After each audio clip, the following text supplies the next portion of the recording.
Hi there, welcome to another video from the Vickers MG Collection and Research Association. This is another one of our machine gunner mannequins, where we go through some of the kit that was being worn by machine gunners, their detachments, their crews and other guys in machine gun units. So this time we're going to be looking a bit closer at the ammunition bearer, I suppose is the right term, for a Commando unit that was armed with the K-gun, the Vickers gas-operated gun. So the high rate of fire aircraft gun. We've covered it in its own video. We've also talked about how the Commandos used them as part of Operation Overlord and then through the Valkyrie operations as well. This time we're going to be studying the kit as we've tried to replicate the kit as worn in one of those photos from Operation Overlord, which shows one of the French Commando units, number 10 Inter-Allied. Their French troop attached some guys to number 4 Commando for the assault on Sword Beach and into Ouistreham. So this replicates the chap that stood behind the K-gunner, so one of the ammunition bearers. And we'll take a bit of a closer look, but just as a general overview quickly, we've got the benefit of a live mannequin here again, but we've got the very basic uniform, standard battle dress being worn at the time. Now remember, these videos are not about the nuances of battle dress and the development and all that sort of thing. They're about the kit that machine gunners wore. If you want those nuances of battle dress and equipment and the development of that specifically, then I'd recommend the likes of Rifleman Moore and his channel to look through. But this is going to be looking into an overview of that stuff and then the machine gunner elements particularly.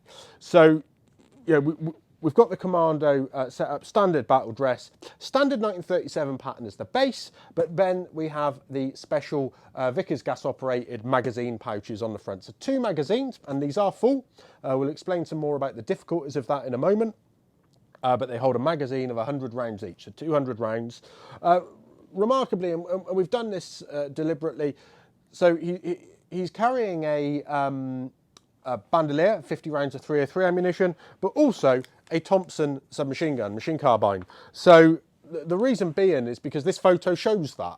So it also gives us an opportunity to explain that sometimes we see these magazine pouches credited as for the 50 round drum magazines and shown to use as some proof that 50 round drum magazines were used with Thompsons on Operation Overlord because they see these guys carrying Thompsons and carrying these, but it seems to not be the case. It's definitely not the case as far as we're aware. These are Vickers gas-operated pouches, and if you zoom out of those photos that are cropped to show that, you see that there's 5 guys all wearing these mags, and somebody's carrying a K-gun too. Not really sure in that photo where he's carrying his magazines. For the Thompson, it's 20 round mags. This is a British Thompson, so it's American made, but we move the sling swivels. So we move them from here and here to the side and the top, because that's how we like to carry our small arms. We did that. This particular photo we're talking about doesn't have that. It seems to be an unconverted one, but these are the only ones we've actually got on the rack that aren't M1A ones. All of our M1928 Thompsons do have this conversion. So, not sure where he's carrying his magazines for this. It's possible that he does have basic pouches, basic 1937 pouches under the VGO pouches, but again, it's not obvious because of the grainy photo. I think he's just wearing the VGO pouches and the 20 round mags are in a haversack or something like that. Or he's actually supposed to be armed with a rifle and this is his bandolier and he's picked up the Thompson from somebody else or carrying it for somebody else. So if we just turn around a minute, you can see this strap arrangement on the back and you've got these double straps. So these pouches have a wide 3-inch strap underneath. The 2-inch brace of the 37 pattern webbing goes through and then connects into the top buckle. And I'll take the camera off the stand in a minute and look at it closer, but you can then see how these cross over and then you get these extra straps on top here. And in this case, we've got the water bottle, and it looks like the photos, MH 2012. There's a photo from the Imperial War Museum showing some commandos running behind, I think it's the 13th, 18th Hussars duplex drive Shermans. They're crossing the road behind them. You can see these guys have got these big wide straps, so we know they're wearing VGO pouches. They're carrying rifles. You can see the bayonet frog. But all of them have got the water bottle right in the middle, so they've got no entrenching tool, anything like that, which if you think about it, we've got about 10 kilos on the front and we've got nothing on the back. So they're not wearing small packs, they're not wearing Bergens. And if you've got nothing on the back, you've got nothing to weight it. So if you've got this over to one side, it's going to sort of pull you to one side a little bit. So maybe, it's just a theory, if you put it in the back, it just helps balance it out a little bit more as well. So you've got no other webbing. Worth saying though, that while we say not wearing small packs, they're not wearing Bergens, because most of the commandos coming ashore had their Bergens with them until they get into the fighting. We don't know from the photos we've got whether they never wore Bergens or they've been dumped just before contact. Now, what I did do, so we're talking 18 years ago now, was part of a Living History event that I wore these pouches from Sword Beach to Pegasus Bridge as part of a commemorative march. And I learned, and I had a Bergen, and the Bergen was full as well, and I learned quite quickly that although it sort of rocked you back and made you balanced, it did add an extra strap that cut in here, and that meant that the blood flow to your arms and everything was, the Bergen straps and these belts, it was not comfortable, and it cut off the blood supply. That actually meant when you're then carrying the VGO, the K gun itself, which is another sort of 20 pounds, plus the magazine of 100 rounds on top of that, so 25 pounds, 15 to 18 kilos for that gun, it does mean it's really difficult, and if you've got no blood supply in your hands, you lose all the strength quite quickly. So we actually quickly dumped those Bergens and realised that we could then do the march as K-gunners quite easily. May just be that we weren't used to it and weren't used to the kit, but it certainly seems that they didn't, from the photos and that experimental research, it seems they weren't wearing anything on the back. So they'd have had transport for more K-mags, more ammunition, got this high rate of fire, 1,000 rounds a minute. They'd have needed more mags than just the 10 being carried in the section or in the detachment. So there was going to be some transport or some stockpiling with them anyway. So let's just turn to your right a little bit there. We've got the BD blouse. Let's say this is 40 pattern austerity blouse. We've got no insignia on it. But from what we can see, combined operations patch and number 4 commando titles are being worn. It looks like they're actually being worn a little bit low because the France title would come on top of that as well. So these are French troops attached to number 4 commando, and we're using the Mark II Tommy helmet, the Mark II helmet there. With the helmet net. This one's got scrim on it. It's really, a couple in the photos might have scrim. Most of them don't have scrim, but the one we've picked up and used, does have a little bit of scrim on there for camouflage. Obviously the traditional headdress of the commando trained troops is the green beret, and the army commandos, of which number 4 commando was an army commando. It seems that only the army commandos actually use the K-gun at this point in Operation Overlord. We've got no evidence that I've seen that the Royal Marine commandos used it until much later, and possibly Rhine crossing stuff.